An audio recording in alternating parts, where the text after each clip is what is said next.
Hi everyone, and thanks for visiting Suppersorted. The purpose of this video today is to basically give you a guideline on how to use the service and what to expect from it.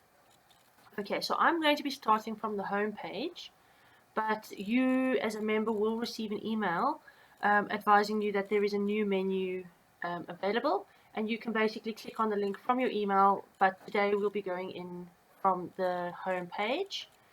So basically we'll click on weekly menu.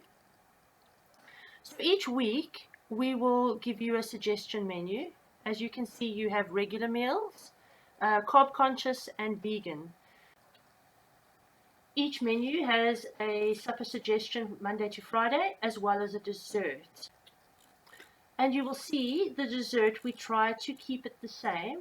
So if you're having chocolate lava pudding on your regular menu, we'll give you a low carb option as well as a vegan option. We try to keep it the same. So let's go see what the recipes and shopping list looks like and how it works. Okay, so here you can see under each meal suggestion, you will be able to see the recipe or add to shopping list.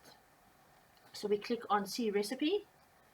You can see it's pretty standard, gives you the ingredients, instructions on how to make it, as well as the prep time so you can prepare for that. The nice thing about this is that you can then go and adjust your servings, and you will notice over here as I'm changing the servings, it actually adjusts the ingredients for you, so you can choose how many people you're cooking for. And if you'd like to print the recipe, you pretty much just click on that little button over there, and once you've selected the number of people that you'd like to cook for, you click on print the recipe and it'll print it out for you. There are two other buttons. This button over here is basically if you would like to make your own meal plan and not use our menu plan, but we will cover that shortly. You want to add it to your shopping list, this is the button that you press here. So I'm going to click on that. I'm going to click add to shopping list, and you can see this recipe is in your shopping list. So now I'm going to go to the shopping list and go and see what that looks like.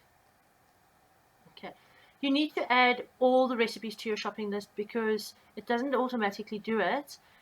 Just in case there's one recipe on the menu plan that you're not really keen on cooking, which means that you can then swap that out for another one. So you would need to go in and create your shopping list. But here you can see, so on our shopping list at the moment, we've got Moroccan meatballs with yogurt sauce for 4 people. If you did forget to change it on the actual recipe, you can adjust it here, and here you will get your shopping list. Okay, you can then print out your shopping list, or you can access it via the mobile app on your phone. You simply take it to the shop, access your shopping list, and you can then tick off the items as you put them in your shopping cart. Okay, once you've actually saved your shopping list, you can actually add to your shopping list later on, which is quite nice, so that you can then go and add milk and bread and all the rest of the things that you would like to add to your shopping list. Okay, so getting back to the menu, let's quickly just go take it back one step back there. Say for example, you would like to cook regular meals for your kids, but you're on a carb conscious diet. You can then add any of these meals to your shopping list. Click for the number of people that you are actually cooking for. Say for example, you've got 3 kids, you make that for 3, and then say you and your partner are cooking carb conscious, you can then go and add that for 2. And then add it to the shopping list, which is quite nice because it means you don't have to then juggle around, try and figure out, everything is sorted out for you, and it makes cooking different meals for your kids to yourself a lot easier. Okay, so maybe you're looking at this menu plan now and you're thinking to yourself, you're not really too keen on what has been suggested here. Okay, maybe you need to cook or plan your meals a month in advance. You could be going away on a business trip, and so, maybe your mom's coming around to cook for your kids, so you need to have the recipes and that printed out for the month in advance.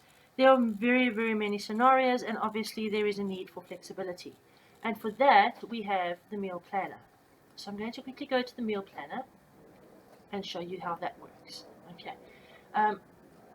here you can see we've put in breakfast, lunch, dinner. Um, you can actually add a course if you want to add snacks. You can do that, and you can actually go and plan as far ahead as what you like to go. So I'm going to go back quickly to this week, and you basically just go on to pick uh, recipe. You can scroll down. So let's say you quite like the crumbed chicken breast. You want to put that on for supper. You can put that on for supper. Um, let's add another recipe. What we have for supper? Maybe we're going to have soup tomorrow night. We can have that for supper. Um, the nice thing about this is if there are recipes in here that we don't have, so say for example you have a specific breakfast recipe that you would like to include in here so that you can plan this for the person that's cooking while you're away, you can actually submit the recipe into the site, and then you can then use that recipe and add it to your breakfast recipe or specific lunch recipe that we don't have at the moment. So basically what this means is you can add all your favorite recipes and create your own menu plans from that as well. So that's quite a great function to have. Once you are done creating your menu plan, you generate your shopping list. Okay, and there you can choose the dates that you want to generate your shopping list from. So if you, for example, generate a menu plan for the month, you can then go and generate a shopping list for the week and have it separate weekly. So you don't have to have the full month shopping list. You can actually choose the date ranges that you'd like to have it from. So once you've chosen the date ranges for your shopping list, you would go back up to the menu and access that via the shopping list tab. You can also print out your recipes and print out your plan. I just want to show you quickly how to edit. Say for example you've got this and you realize, oh, you've had it for 4 servings, you'd like to change it up for 6. You go into, you click on it, you go in and you change it up, and that's how you do that. If you would like to delete the recipe entirely, you can delete it, and you click on delete it from the menu and it will be deleted from the menu. So that's the menu planner. It's a really useful tool. Probably going to take a little bit of playing around to get used to in the beginning, but it's worth it because it can really save you a lot of time. And if you do happen to get stuck, please feel free to get in contact with us.